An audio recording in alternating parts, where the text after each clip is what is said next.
masalah karakter itu tidak bisa tiba-tiba ya sekarang kita menyampaikan karakter terus kemudian harus besok berubah gitu. Karena sebenarnya karakter itu sendiri pembiasaan. Pembiasaan itu berarti harus berulang-ulang. Nah, ketika ini dilakukan secara berulang-ulang, maka tindakan misalnya saya sebagai seorang guru, saya sebagai seorang pendidik, berarti kan bagaimana menerapkan pembiasaan yang positif, terutama kalau di dalam karakter kan ada pembiasaan, ada karakter religius, karakter mandiri, karakter gemar membaca. Nah, ini terutama yang terkait dengan siswa, karakter jujur, karakter cinta damai, cinta tanah air dan sebagainya. Nah, itu bagaimana menerapkannya, bagaimana kita membiasakan, tentu saja apalagi kalau kita ini di pesantren ya, di pesantren berarti kan dari pagi saja, dari subuh sudah ada karakter religius dengan pembiasaan seperti sholat subuh dan sebagainya. Itu adalah sebenarnya bagian dari karakter, tapi bukan sekedar lip sync ya, maksudnya bukan ibadah itu hanya sekedar lip sync, sholat itu begini yang akhirnya tidak bisa. Sementara kan karakter itu nanti ada value-nya, ada nilai-nilai yang bisa meresap, yang akhirnya dia tumbuh penuh dengan kesadarannya itu. Jadi tidak ujuk-ujuk gitu ya, tidak tiba-tiba langsung berubah atau seperti apa.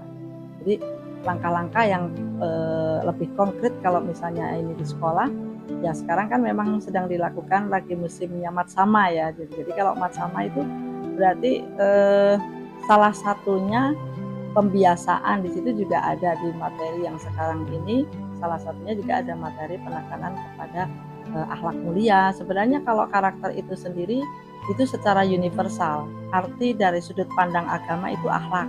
Kalau dari sudut seorang filosof itu namanya etika, sedangkan dari masyarakat luas itu biasanya disebut moral.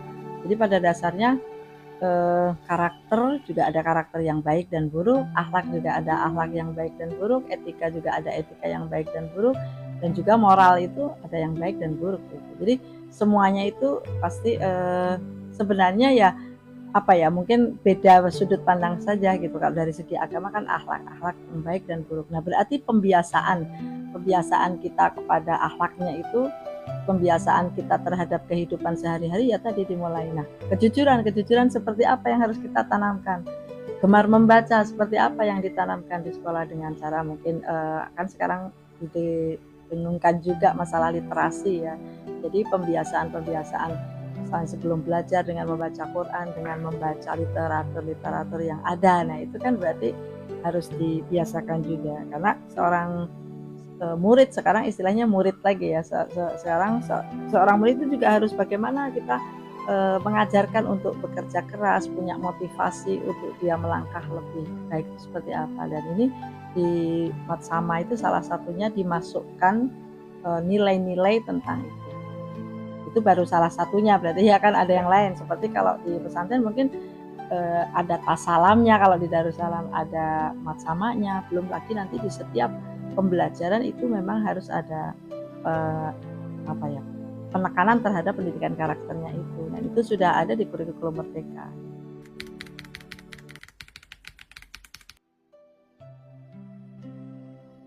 Sebenarnya kan kalau karakter itu karena tadi pembiasaan ya, mungkin kalau keinginan dari seorang guru itu pengennya kan yang kemarin itu biasa-biasa saja bisa menjadi lebih baik, atau yang tadinya kurang baik minimal dia mau menjadi baik, baru mau dulu ya. Kalau menurut teorinya Litvina itu ada yang disebut dengan knowing the good, jadi kita paham dulu apa sih kebaikan itu gitu kan, baru kemudian kita ada feeling the good, ingin berbuat baik, dan baru kita action the good gitu. Jadi dari situ kan bisa terlihat bahwa ketika kita karakter itu kan bukan diajarkan seperti ilmu pengetahuan, tapi itu butuh keteladanan, butuh contoh, butuh hal-hal yang real di dalam lingkungan sekitar kita. Misalnya kita ngajarin jujur, tapi kita sendiri mau pergi bilang bohong gitu kan. Misalnya mau ke pasar bilang ke dokter. Nah, itu kan ketika kita ini mengajarkan tentang kejujuran, ya berarti itu harus jujur semuanya. Apakah itu dari ucapannya, dari perilakunya, dari yang kita lakukan, semuanya itu ya harus jujur gitu. Jadi kadang-kadang kalau kita tidak lakukan seperti itu ya menjadi Jadi akhirnya tidak kena gitu, hanya lip sync gitu, hanya simbol gitu kalau dalam istilah itu.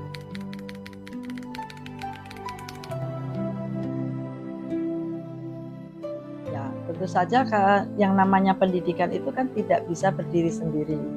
Kalau toh misalnya anak punya kesalahan-kesalahan juga tidak bisa berdiri sendiri. Jadi pasti banyak faktor, banyak banyak orang yang apa ya, kalau misalnya dalam pendidikan nggak mungkin tiba-tiba anak itu dalam tanda petik disebut nakal ya, meskipun saya tidak pernah menyebut anak didik itu atau murid itu dengan sebutan murid yang nakal, itu bagi saya tidak boleh gitu, karena itu berarti ada labeling gitu. Tetapi ketika terjadi seperti itu, maaf saja tadi dalam tanda petik anak disebut anak nakal, itu kan bukan semerta-merta dia itu sendiri, dia itu tiba-tiba nakal, berarti ada sebab lain. Ataukah dia kurang perhatian, ataukah dia termasuk anak yang mungkin ditinggalkan oleh ibu bapaknya, atau dia di dalam pendidikan yang terlalu keras, atau bahkan dia di pendidikan yang memang dilepaskan begitu saja sehingga tidak ada aturan-aturan yang diajarkan gitu kan. Nah, jadi kalau pendidikan itu menurut Ki Hajar Dewantara itu berarti pendidikan itu dimulai dari keluarga. Itu berarti kan pendidikan pertama dan utama. Ini juga dikupas banyak di bukunya Dr. Nasih Ulwan itu dalam Dr. Nasih Ulwan itu dalam bukunya Tarbiyatul Aulad. Nah, beliau juga menyampaikan bahwa pendidikan itu harus dimulai terutama tentang pembiasaan tadi ya. Itu harus pertama, pendidikan pertama dan utama adalah pendidikan keluarga. Kemudian yang kedua adalah pendidikan di sekolah, dan yang ketiga adalah pendidikan di masyarakat. Jadi kita bisa berbagai posisi. Ketika berada di sekolah, mungkin saya sebagai seorang guru yang punya kewajiban mengajarkan atau membiasakan karakter-karakter baik selama di sekolah. Ketika di rumah, berarti kan orang tua itu yang bertanggung jawab kepada anaknya, bagaimana dia mengajarkan, bagaimana bisa membedakan mana yang baik, mana yang buruk kan gitu ya. Nah, ketika di masyarakat, jadi juga demikian. Jadi kalau posisi saya sedang tidak di sekolah, posisi saya tidak sedang di rumah, berarti saya sebagai masyarakat. Ambil contoh di jalan, ada yang buang sampah sembarangan di mobil. Saya kadang-kadang mungkin bisa ngejar itu gitu. Kalau memang bisa saya akan kejar. Itu kan buang sampah sembarangan. Berarti kita sebagai masyarakat itu kita berkontribusi untuk mendidik mereka dalam kondisi seperti itu. Meskipun kadang-kadang kita nggak kenal, atau mungkin orang main serobot harusnya ngantri, nggak ngantri. Oh maaf deh, kita harus ngantri. Nah, itu kan sebagai masyarakat, bukan gurunya, orang nggak kenal, bukan orang tuanya juga. Nah, jadi menurut saya pendidikan karakter pun tidak akan terjadi begitu saja tanpa dari semua faktor tadi gitu ya. Kalau Ki Hajar Dewantara lebih ya sama ya, dari keluarga, pendidikan di sekolah, dan pendidikan di masyarakat gitu. Jadi semua komponen harus bertanggung jawab untuk pendidikan karakter. Jadi kalau hanya sebelah ya nggak akan terjadi, karena itu harus semuanya.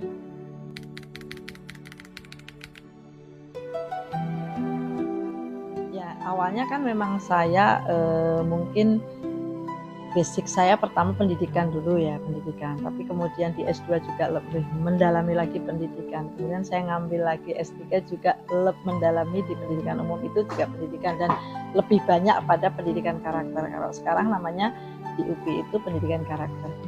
Nah, jadi dan mungkin juga saya termasuk lingkungan saya itu sangat mendukung, terutama ayah saya adalah seorang dari filsafat gitu ya. Jadi bagaimana itu wisdom, bagaimana itu kebijakan itu benar-benar harus kita tuh nggak boleh banget ngerugiin orang lain, kita nggak boleh banget gitu. Jadi kalau berbuat baik juga harus dengan hati, bukan lip sync, bukan sekedar pencitraan bahwa pura-pura baik atau seperti apa. Nah, itu memang ditanamkan. Nah, dari situ kemudian ketika menulis mau apakah itu tesis, disertasi, itu pun saya selalu pengen masih ke arah sana gitu, masih yang berbau-bau karakter. Karena kenapa harus karakter? Karena ketika kita berbicara tentang karakter itu kan kita supaya bisa memahami, kemudian nanti kita memperhatikan, bisa melakukan nilai-nilai etika yang nanti ini akan dipakai atau menjadi tantangan hidup pada masa yang akan datang, itu masih berguna gitu loh.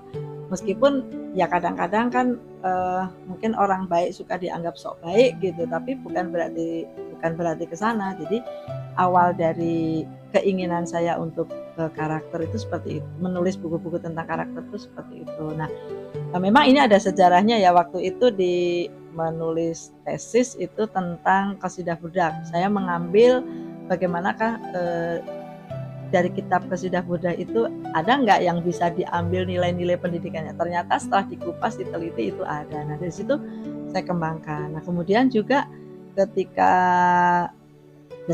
menulis disertasi itu pun sempat berbolak-balik berapa kali apa yang harus saya tulis tentang itu. Tapi saya tetap pengen di karakter. Makanya di sini saya pendidikan karakter itu kan sebagai pembiasaannya, dan itu untuk goalnya dari karakter itu kan pengen orang memiliki kepribadian yang sehat.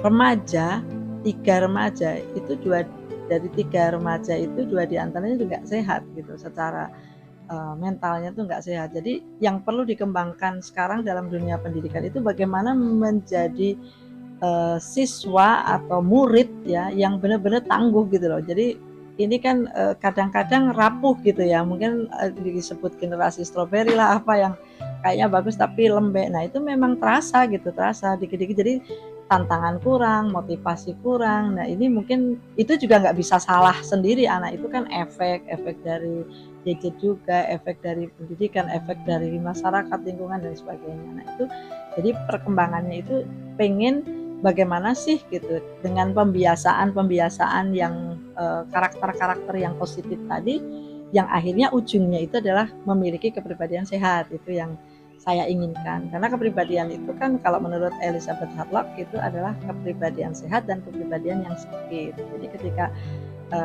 kepribadian yang sehat itu seperti apa sih gitu kan, orang yang kepribadian sehat itu kan lebih dia realistis gitu, menghadapi dunia nyata realistis. Mungkin kalau dari agama orangnya ya menerima dengan takdir dan sebagainya, ya itu realistis, dia bisa menilai dirinya, kekurangan dirinya apa, kelebihan dirinya apa. Kemudian orang-orang yang sehat mentalnya, sehat kepribadiannya itu biasanya dia tidak gampang tersinggung gitu, dia lebih suka kalau bahasa saya. Jadi lebih suka menolong daripada ditolong, lebih suka memberi daripada menerima atau daripada diberi, lebih suka membantu daripada dibantu. Jadi kalau misalnya kita yang nggak sehat, kalau kita pengennya dibantu terus, ketika nggak dibantu kan sakit hati. Nah itulah. Tapi kalau orang yang sehat kepribadiannya, dia nggak banyak pengen dibantu, tapi dia kalau bisa membantu gitu. Nah disitulah kalau saya keinginan saya itu bagaimana kebiasaan kepada anak. Meskipun kita dengan kalau dalam pendidikan istilahnya itu dengan dressure, dengan sedikit paksaan, tapi paksaan dalam tanda petik yang positif. Seperti pernah Cak Nun bilang, kalau sholat itu wajib, nggak bisa ditawar itu. Nah itu berarti kan ada pemaksaan di situ. Tapi betul gitu, ketika kita membiarkan seseorang tidak sholat di usia kecil, ketika dewasa dia menjadi tidak sholat, itu kan bukan salah siapa-siapa juga gitu, termasuk orang tua ikut. Nah yang saya maksud dengan karakter pembiasaan ini yang nanti akhirnya akan masuk ke dalam dirinya menjadi nilai. Jadi seseorang itu kalau sekarang mungkin istilahnya personal branding gitu ya, jadi dia punya personal branding yang bagus gitu. Jadi pengennya gitu ya, saya juga kadang belum bisa sebaik yang saya gambarkan, tapi paling tidak bagaimana menjadi seorang pendidik itu memberikan contoh lah gitu loh. Misalnya karakter disiplin, saya tidak akan datang terlambat ke sekolah, apalagi saya melarang anak didik saya atau murid saya terlambat. Jadi di situ saya bukan sebelum menyuruh ya saya harus balik ibda binafsi, kembali pada diri saya sendiri dulu gitu. Jadi karakter disiplin ya berarti harus saya mulai gitu. Dan ini juga awalnya saya sebelum menulis ini tentang kepribadian sehat ini, saya memang datang dulu ke seorang psikiater. Saya pengen dites dulu, takutnya pribadi saya itu nggak sehat gitu kan. Berarti saya harus sehatkan dulu kepribadian saya, baru saya akan menuju kepribadian yang sehat tadi. Jadi itulah cerita dari terbentuknya atau terwujudnya karangan buku ini. Nah kemudian kalau lanjut sama buku yang tentang karakter di dalam akuntansi itu kan kebetulan saya di sekolah itu mengajarkan tentang ekonomi akuntansi gitu. Kalau misalnya karakter ekonomi atau apa itu sudah banyak ya, misalnya karakter di dalam ekonomi. Tapi saya mencoba mencari peluang gitu, mana sih yang belum ada, ternyata karakter dalam akuntansi saya cari-cari memang belum ada, dan itu baru ada di benak saya waktu itu, cuma coret-coret terus akhirnya banyak masukan ini itu, dan akhirnya terwujudlah buku ini. Itu juga jadi ketika saya mengajarkan akuntansi, nilai-nilai apa yang terkandung di situ, karakter apa yang ingin saya terapkan kepada siswa gitu ya, termasuk di pelajaran, dimulai dengan pelajaran ekonominya dulu mungkin. Bagaimana misalnya kalau di dalam ekonomi kan itu ada tentang pendapatan nasional. Nah, pendapatan nasional, nah bagaimana seseorang siswa kalau tidak mau bekerja keras, bagaimana dia bisa ini kan, harus dimulai. Nah, itu hal-hal yang kecil seperti itu yang akhirnya sampai kepada akuntansinya itu. Jadi seperti tadi saya sampaikan bahwa ketika dalam akuntansi itu ada persamaan akuntansi, berarti ada balance gitu antara debit dan kredit. Berarti di situ saya mengambil ada karakter religiusnya nih gitu kan. Karakter religiusnya apa?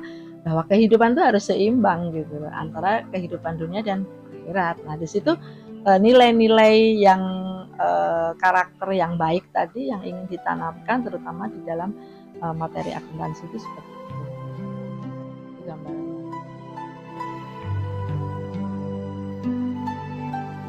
Kalau kita ingin menjadi pribadi yang kuat, maka kita harus melakukan pembiasaan yang kuat juga gitu. Jadi memiliki karakter yang kuat. Nah, kurang lebihnya seperti itu.